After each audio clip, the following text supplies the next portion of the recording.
여러분, 자녀들이 있으신 분들 많이 계시는데요.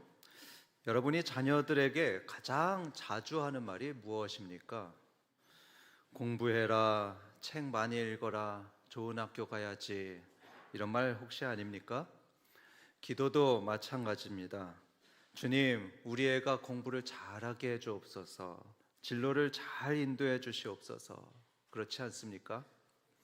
이처럼 자녀에 관한 우리의 가장 큰 관심은 공부이고 또 진로입니다. 그런데 좀 다른 부모가 있었습니다. 그분은 손양원 목사님이십니다. 그분은 잘 알듯이 일제강점기 때 신사참배를 거부하다가 감옥에 갇혔던 분이시죠. 그런데 바로 그때에, 감옥에 갇혀 있을 그때에 목사님께는 초등학생 자녀와 또 유치원 나이에 어린 자녀 셋이 있었습니다. 여러분, 그 올망졸망한 자녀들 얼마나 보고 싶었겠습니까? 또 얼마나 하고 싶은 말이 많았겠습니까? 그런데 목사님이 1945년 8월에 아들 동신이에게 썼던 편지를 보게 되면 이런 말이 있었습니다. 소자들아, 죄를 범하지 말라. 소자들아, 삼가 죄를 범하지 말라. 여러분, 손양원 목사님이 가장 자녀들에게 해주고 싶었던 말은 죄 짓지 말아라, 그것이었습니다.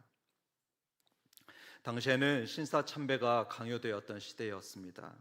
신사참배를 거부하면 그 교회는 폐쇄가 되었고요, 잡혀가고 고문을 당하고 심지어 죽기까지 했습니다. 주기철 목사님과 수많은 사람들이 그래서 순교했습니다. 그런 시대에 손양원 목사님은 사랑하는 아들에게 이렇게 편지했던 것입니다. 삼가 죄를 범하지 말라. 차라리 감옥에 가고 죽는 한이 있더라도 신사참배의 죄는 짓지 말아라, 이런 뜻이었습니다. 성도 여러분, 우리는 어떻습니까? 우리는 하나님 앞에 죄 짓지 않는 것에 대해서 얼마나 민감하게 살아가고 있습니까? 또 우리 자녀가 죄 짓지 않기를 얼마나 기도하고 있습니까? 여러분, 혹시 자녀들에게 이런 말 해보신 적 있으십니까? 얘야, 하나님 앞에서 죄 지으면 절대로 안 된다.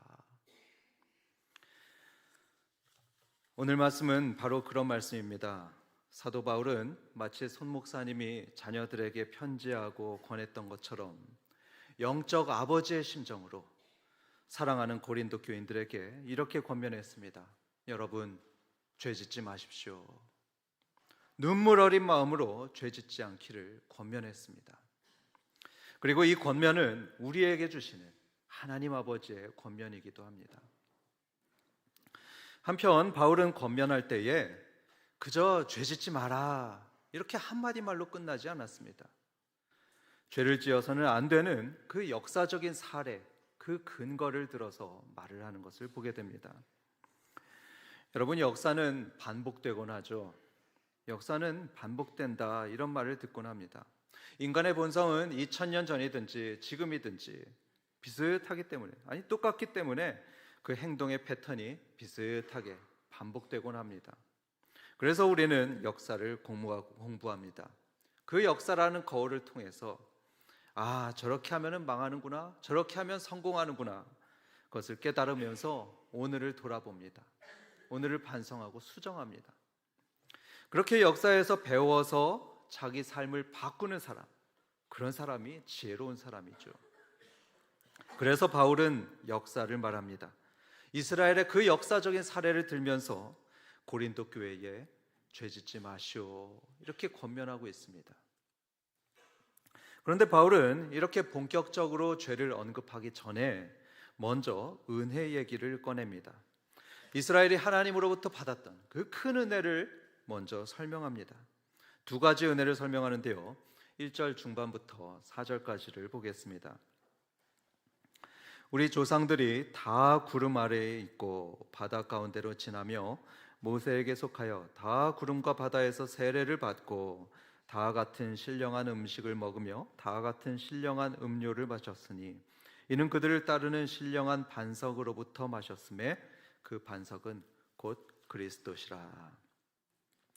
여기서 이스라엘이 받았던 그 첫 번째 은혜는 바로 세례입니다. 이스라엘은 하나님의 은혜로 이집트에서 해방되어 나온 민족입니다. 마치 우리가 일제히 식민지 치하에서 나왔듯이 이스라엘은 이집트의 그 종살이에서 해방되어 나왔습니다. 그런데 나오자마자 무엇이 보였냐 하면 홍해 바다가 보였습니다. 그 거대한 홍해 바다가 이들의 앞길을 막았습니다. 그러자 하나님께서는 그 바다를 가르셨죠. 그 바다를 가르셔서 그 사이로 이스라엘이 지나가도록 하셨습니다. 그리고 광야에서는 구름 기둥을 나타내셔서 그들의 가는 길을 보호하셨습니다.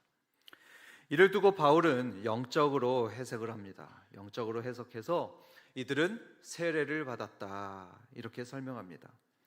이스라엘이 바다 사이로 지나가고 또 구름 아래로 지나갔던 것은 세례받은 것이었다 했습니다. 이들은 이때 우리가 마치 물로 세례를 받듯이 구름과 바다에서 물 세례를 받아서 하나님의 백성으로 거듭났던 것입니다. 두 번째로 이스라엘 조상들이 받았던 은혜는 성찬이었습니다. 본문을 보면 이스라엘이 다 같이 신령한 음식을 먹고 신령한 음료를 마셨다고 하는데요, 그것은 성찬을 의미합니다. 우리가 성찬식에서 떡과 음료를 이렇게 먹고 마시듯이 이스라엘도 광야에서 성찬의 은혜에 참여했다는 의미입니다. 여러분 궁금하죠?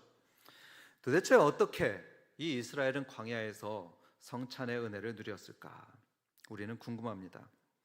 그 설명은 이렇습니다. 하나님께서는 그 아무것도 없던 광야에서 이스라엘을 위하여 하늘에서 만나를 내려주셨죠. 하늘에서는 만나를 내려주셨고 반석에서는 물이 솟아나게 하셨습니다. 덕분에 이스라엘은 그 만나로 떡을 해먹었고요, 또 반석에서 나온 물을 함께 마셨습니다. 가나안 땅에 도착할 때까지 자그마치 40년 동안을 그 떡과 물을 먹고 마시며 이들은 살아갔습니다. 바울은 이 사건들을 후대를 위한 상징으로 해석을 합니다. 그래서 그 반석은 그리스도시라 했습니다. 이스라엘이 늘 만났던 그 반석이 그리스도를 상징하는 것이고요, 그 반석에서 나온 물은 신령한 물이고 하늘에서 내린 만나는 신령한 음식이다 설명했습니다. 마치 우리가 늘 그 성찬에서 떡과 포도주라는 그 신령한 음식을 먹듯이 바울의 과거의 이스라엘도 그리스도로부터 나온 그 신령한 음식을 먹고 마셨습니다. 즉 성찬에 참여했던 것입니다. 이들은 마치 광야 교회와 같았습니다. 이처럼 이스라엘의 조상들은 하나님으로부터 큰 은혜를 받았습니다. 그 종살이했던 데서 해방되었죠. 또 세례받으면서 하나님의 백성이 되었습니다. 그리고 하나님께서 매일 주시는 그 성찬을 먹고 마시며 풍요의 땅, 가나안 땅으로 인도받았습니다. 이것은요, 어떤 민족도 누리지 못했던 하나님의 특별한 은혜였습니다.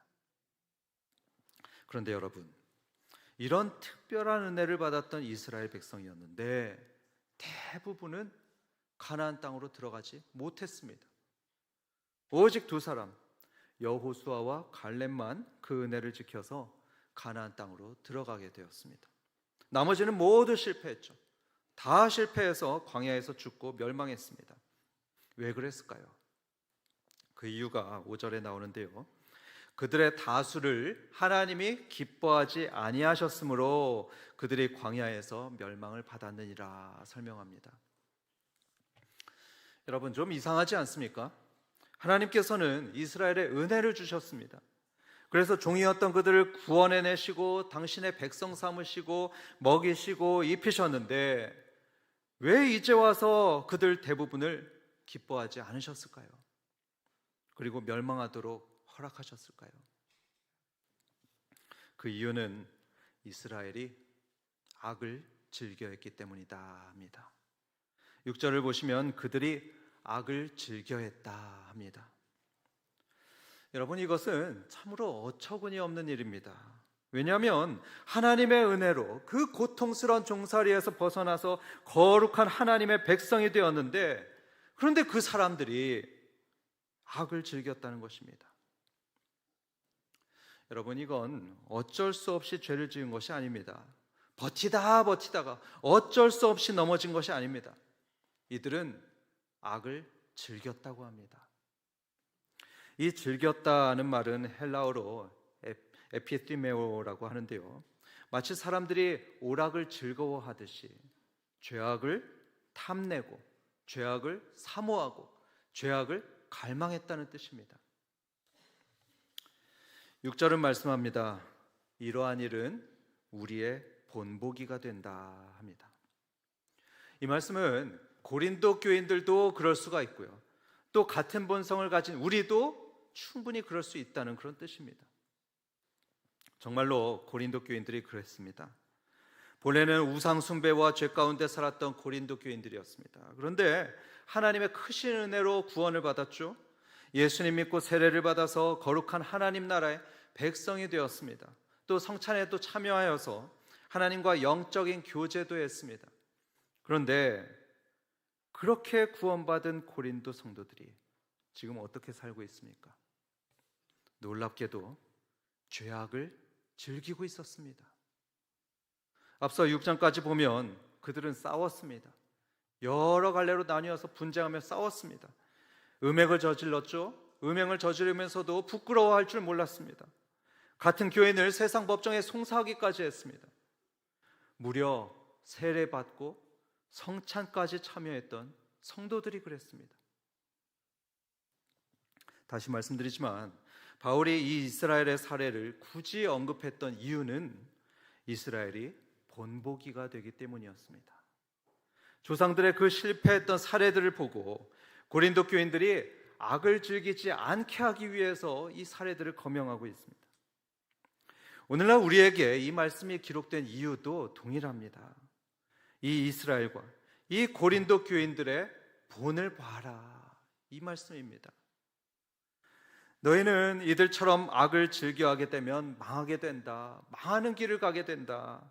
그것을 우리에게 깨우쳐주기 위해서 하나님께서는 이 말씀을 기록하신 것입니다.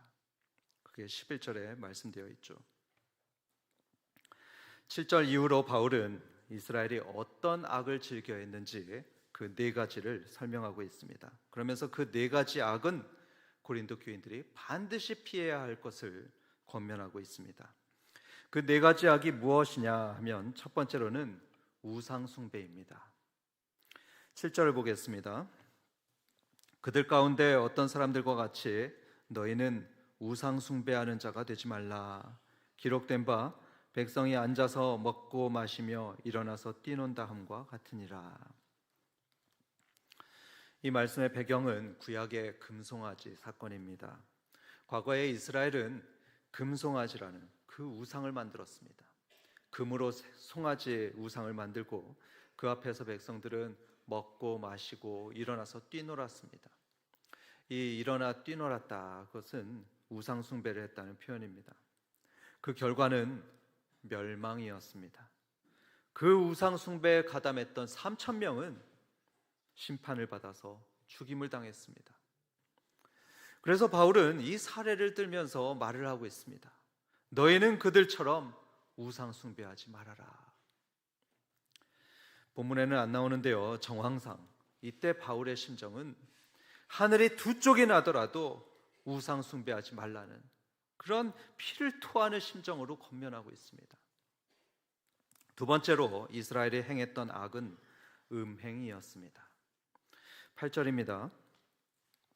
그들 중에 어떤 사람들이 음행하다가 하루에 23,000명이 죽었나니 우리는 그들과 같이 음행하지 말라. 이 말씀은 이스라엘 백성들이 모압 여인들과 음행했던 사건을 배경으로 합니다. 하루는 이 거룩한 하나님의 백성이 함부로 이방의 그 모압 여인들과 음행을 했었습니다. 그 결과로 단 하루 만에 23,000명이 심판을 받아서 죽임을 당했죠. 여러분, 6.25 때 6.25 그 3년 동안 국군의 사망자가 몇 명이었는지 아십니까? 약 14만 명이 사망했다고 합니다. 그런데 이 음행의 죄 때문에 이스라엘은 단 하루 만에 2만 3천 명이 죽임을 당했습니다. 여러분, 하나님께서는 음행을 그만큼 싫어하신다는 것입니다. 그래서 바울은 권합니다. 너희는 음행하지 말아라. 하늘이 두 쪽이 나더라도 음행하지 말아야 합니다. 세 번째로 이스라엘이 행했던 악은 하나님을 시험하는 것이었습니다. 9절입니다. 그들 가운데 어떤 사람들이 주를 시험하다가 뱀에게 멸망하였나니 우리는 그들과 같이 시험하지 말자. 민수기 21장을 보면 이스라엘은 하나님께서 주신 만나, 그 하늘에서 내린 만나를 이스라엘은 하찮아했습니다. 뭐 이따위 음식이 있냐 하면서 투덜대며 지겨워했습니다. 계속해서 불평하고 원망하면서 하나님의 인내심을 시험했습니다. 결국 이들은 불뱀을 만나서 수만 명이 물려서 죽었습니다. 그래서 바울은 권합니다. 우리는 하나님을 시험하지 맙시다. 하늘이 두 쪽이 나더라도 하나님을 시험해서는 안 되는 것입니다. 마지막 네 번째 악은 원망하는 것입니다. 10절입니다. 그들 가운데 어떤 사람들이 원망하다가 멸망시키는 자에게 멸망하였나니 너희는 그들과 같이 원망하지 말라. 이스라엘은 광야 생활 내내 늘 불평했습니다. 지도자에 대해서 불평하고 하나님께 대해서 불평하고 그들의 입은 늘 불평불만에다 남을 탓하는 말로 다 가득했습니다. 그 결과는 역시 멸망이었습니다. 불평불만으로 반기를 들었던 그 고라, 그리고 불평했던 10명의 정탐꾼, 그리고 그들을 따랐던 모든 불평분자들은 망했습니다. 그래서 바울은 권면합니다. 여러분은 원망하지 마십시오. 성도 여러분, 하지만 이 바울의 말은요, 위협이나 협박이 아닙니다. 너희 죄 지으면 죽어, 이렇게 협박하는 말이 아닙니다. 사실은 그의 편지에는요, 눈물이 배어 있습니다. 편지 전체를 보게 되면 이 바울 사도의 눈물이 배어 있다는 것을 우리는 느낄 수 있습니다. 마치 손양원 목사님이 내 사랑하는 아들 엇나가면 안 되는데 이런 심정으로 편지했던 것처럼 바울도 사랑하는 교인들에게 죄 짓지 마십시오 이렇게 호소했던 것입니다. 이는 또한 하나님의 마음이기도 합니다. 자녀인 우리에게 죄 짓지 말아라, 멸망의 길로 가지 말아라 이렇게 말씀하시는 하나님 아버지의 눈물 어린 마음이 이 말씀에 담겨 있습니다. 사랑하는 성도 여러분, 이 하나님의 말씀을 우리는 절대로 가볍게 들어서는 안 됩니다. 우리를 향한 이 하나님의 말씀을 우리는 귓등으로 들어서는 절대로 안 됩니다. 모종 심듯이 우리의 마음판에 말씀을 새겨두어야 합니다. 왜냐하면 여러분, 이 말씀을 들은 고린도 교인들 어떤 사람들이었는지 아십니까? 이 고린도 교인들은요, 초신자들이 아니었습니다. 이들은 초신자들이 아니었습니다. 그 증거로 1장을 보게 되면 이들은 성경을 많이 알았습니다. 성경 지식이 많았고요, 각양 영적인 은사가 풍성했습니다. 하나님 나라를 간절히 사모했던, 마치 오늘날의 목사나 장로 같던 사람들이 이들이었습니다. 초신자들이 아니었습니다. 그런데 이런 고린도 교인들이 어떻게 되었냐 하면 넘어졌습니다. 우상 숭배하고 음행하고 하나님을 시험하고 원망하기를 마치 즐거운 일을 하듯이 담대하게 그 악을 행했습니다. 어떻게 그럴 수 있었을까요? 어떻게 그런 일이 있을 수 있었을까요? 그것은 교만해졌기 때문입니다. 이들의 마음이 교만해져서 그리스도의 십자가의 은혜를 가볍게 여기게 되었습니다. 세례를 받았고 성찬을 받고 있으니까 나는 어떻게 살아도 구원받을 거다, 이런 잘못된 믿음에 빠져 있었습니다. 여러분, 우리도 그럴 수 있습니다.